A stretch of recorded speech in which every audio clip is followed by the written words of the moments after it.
ஓம் காளி ஓம் நமச்சிவாய.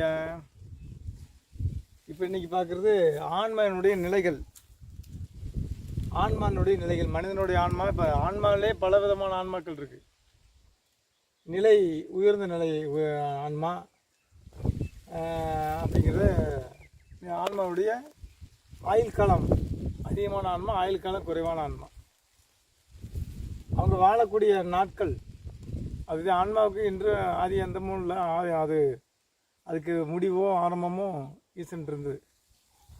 ஆனால் அது இருக்கக்கூடிய நிலைகள் எப்படி இருக்கும், எவ்வளோ ஆண்டு காலம் இருக்கும் அப்படிங்கிறத பார்ப்போம்.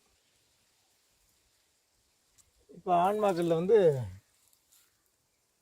3 விஞ்ஞான கலர் ஆன்மா.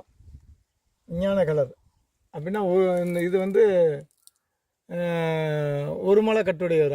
மூன்று 3 ஆணவம் கண்மம் மாய 3 மலம். ஆணவம் கண்மம் மாயை மும்மலங்கள்.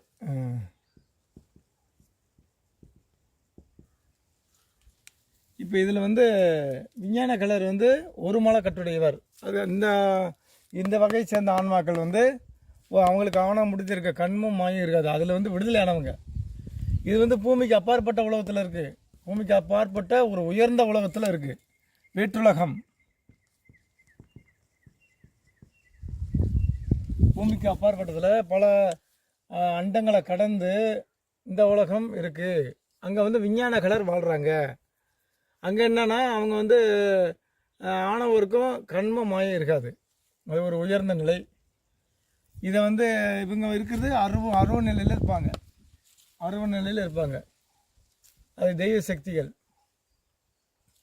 அவங்களுக்கு இப்போ அந்த ஆற்றல், தெய்வ ஆற்றல் கொண்டவங்க. அந்த விஞ்ஞான கலர் அது அருவ நிலைன்னு திருமூலர் சொல்கிறாரு. அருவ நிலையில் இருக்கிறாங்க விஞ்ஞான கலர். அதை விஞ்ஞான கலருங்கிறாங்க. இப்போ பூமிக்கு அப்பாற்பட்ட உலகங்களில் இவங்க இருக்காங்க. இவங்க நினச்ச எந்த உலகத்துக்கும் போய் எல்லாத்துக்கும் போய் வரலாம். விஞ்ஞான கலர் சகல பிள்ளை கலர் இருக்க உலகத்துக்கு வரலாம், சகலர் இருக்க உலகத்துக்கு வரலாம். விஞ்ஞான கலர் ஒரு மலை கட்டுடையவர், அருவ நிலையில் இருக்கவங்க. அவங்க ஆணவம் மட்டும் இருக்கும். பிள்ளை கலர் இருமலை கட்டுடையவர். ஆணவம் தூமாயை கண்மம் தூமாய் என்ற கண்மம் இருமலை கட்டுடையவர். பிள்ளை கலர் இருமலை கட்டுடையவர். இது கந்தவர்கள், கிம்புடர்கள் அப்படின்னு அந்த உலகத்துக்கார சொல்லலாம். இவங்க உருவமும் இருப்பாங்க, அருவத்திலும் இருப்பாங்க. உருவ நிலை. அருவமாகவும் மறைஞ்சிக்கிறாங்க, ஆனால் உருவத்தையும் எடுப்பாங்க. உருவத்திலும் இருப்பாங்க, அருவமாகவும் மறைவாங்க. அது அருவுருவ நிலை. இருமலை கட்டுடையவர். இவங்க கல்பகாலம் இருப்பாங்க. இந்த விஞ்ஞான கலர் தெய்வ நிலையை அடைந்தவர்கள். இவங்க தெய்வ நிலை, தெய்வ சக்தி பெற்றவர்கள்னு சொல்லலாம். இவங்க கல்பகாலம் இருப்பாங்க. கல்பகாலமும் காலம். அப்போ கல்ப காலத்துக்குரிய அந்த உலகங்கள் இருப்பாங்க. எல்லா பக்கமும் போய் வருவாங்க. இப்போ இவங்க கிம்புடர்கள், தேவர்கள், கந்தவர்கள், பிள்ளை கலராக சொல்லலாம். இந்த ஆன்மாக்கள் லட்சக்கணக்கான வருஷங்கள், பல லட்சம் வருடங்கள், பல லட்சம் வருடங்கள் இருப்பாங்க. பிள்ளை கலர் இருமலை கட்டுடையவர். சகலர் அப்படின்னா நம்ம மனுஷன், நம்ம தான். மும்மலை கட்டுரை. நமக்கு என்ன ஆணவம் கண்ம மாயம் 3மே இருக்கும். நமக்கு மும்மலங்கள் 3 முழுசாக இருக்கும்.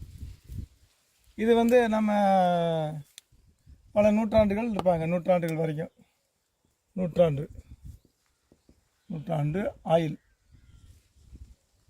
இது பல லட்சம் ஆயுள். இது கல்பகாலம் ஆயுள். இவங்களுக்கு கல்பகாலம் ஆயுள்.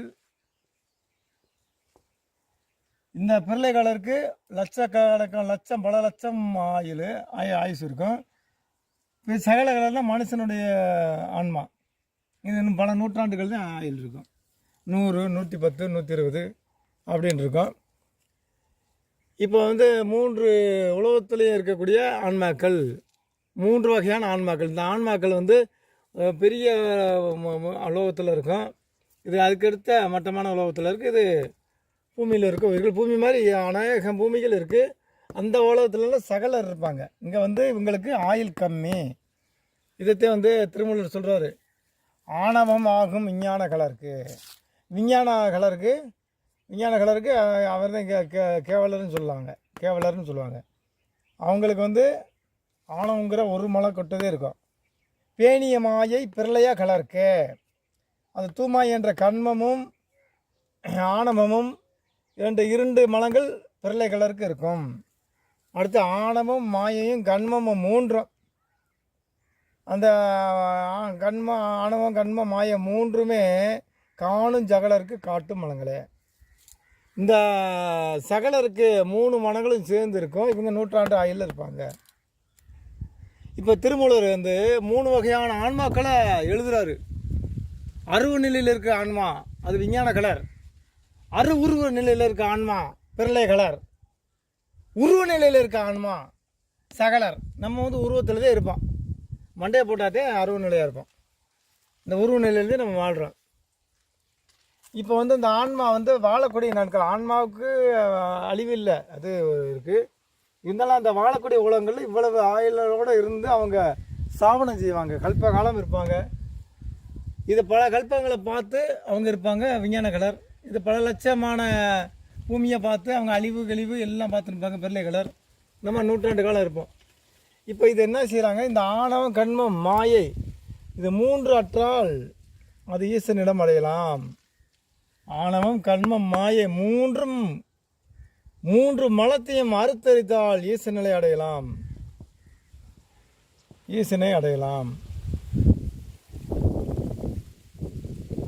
அதை சுத்த ஆன்மா.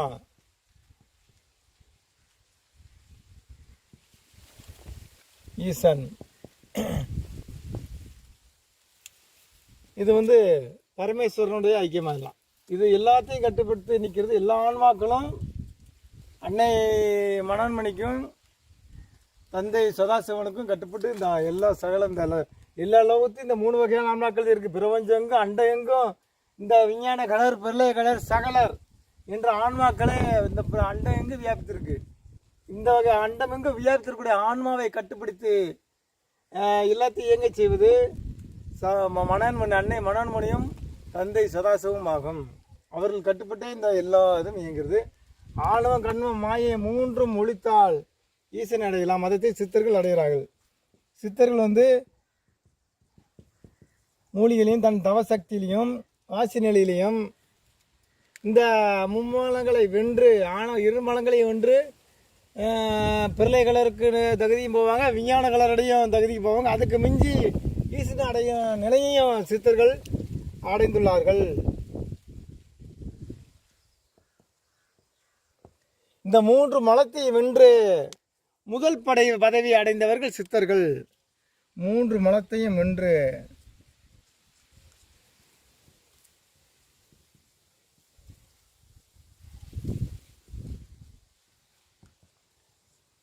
சிவநிலை அடைந்தவர்கள் சித்தர்கள்.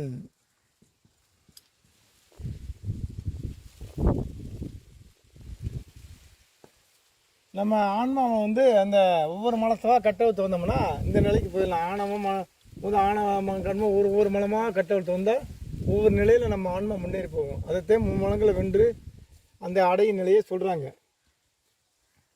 சாதாரண ஆன்மாவாக சகலராக இருந்து நம்ம தவசக்திலையும் தண்டு தியான சக்தியிலையும் ஒவ்வொரு மலத்தையும் காலி பண்ணி நிப்பாட்டி வென்று ஒவ்வொரு நிலையை உயர்ந்த நிலையை அடையலாங்கிறது சொல்கிறாங்க. இது பூரா அவங்க ஒவ்வொரு ஆன்மாவுக்கும் அந்தந்த செய்யக்கூடிய புண்ணிய பலனாலே அவங்க பிள்ளைய லோகத்திலையும் பிறக்கலாம், விஞ்ஞான கலராகவும் பிறக்கலாம். விஞ்ஞான கலர் இருக்கக்கூடிய இடத்துலையும் நம்ம செல்லலாம், பிள்ளை இருக்கிற இடத்துலையும் செல்லலாம், சகல் இருக்கிற இடத்துலையும் அந்த ஆன்மாவுடைய நன்மைதமையை பொறுத்து எல்லா பிறப்பும் பிரபஞ்சங்கும் அண்டவழியும் நடந்துக்கிட்டே இருக்குது. சித்தர்கள் வந்து 3 மலத்தையும் அறுத்து இந்த பிள்ளை கலர் வாழக்கூடிய இடத்துக்கும் போவாங்க, விஞ்ஞான கலர் வாழக்கூடிய இடத்துக்கும் போய் அங்கே இருக்க சூட்சும ரகசியில் அரைஞ்சு மீண்டும் சகல இருக்கக்கூடிய பூமிக்கே வருவாங்க. அந்த ஒரு ஆற்றலை ஈசன் சித்தர்கள் கொடுத்துருக்காரு. அந்த சாதா ஆன்மாவாக இருந்து இதையெல்லாம் அந்த தீய கருமங்களை விலக்கி நம்ம மும்மலங்களை அறுத்து ஒழித்து நாம் ஈஸ்வரன் சிந்தனையில் சென்றால் நம் தூய நிலையை அடையலாம் என்கிற திருமூலர் சொல்கிறாரு. அந்த 3 அந்த பிள்ளை விஞ்ஞான கலருக்கு அப்பாற்பட்டு 3 மலங்களையும் கொன்று நாம் சுத்த ஈசனை அடையலாம் என்று திருமூலர் சொல்கிறாரு. இப்போ ஒவ்வொரு ஆன்மாவும் நம்ம பிறந்து இந்த கசடுகளை கலட்டி, இந்த மாயை கலட்டி நாம் ஈசனை அடைய வேண்டும் என்ற ஒரு நோக்கத்தில் திருமூலரும் சித்தர்களும் எல்லா மக்களுக்கும் வழிகாட்டியாக இருந்தவர்கள். அந்த வகையில் நம்ம சித்தர் சொன்ன ஒவ்வொரு பாடலையும் உணர்ந்து அதை நுட்பமாக அறிந்து நல்ல வழியில் நம் உடம்பையும் ஆன்மாவையும் ஈசன் நிலைக்கு கொண்டு செல்வோம். ஓம் காளி ஓம் நமச்சிவாய.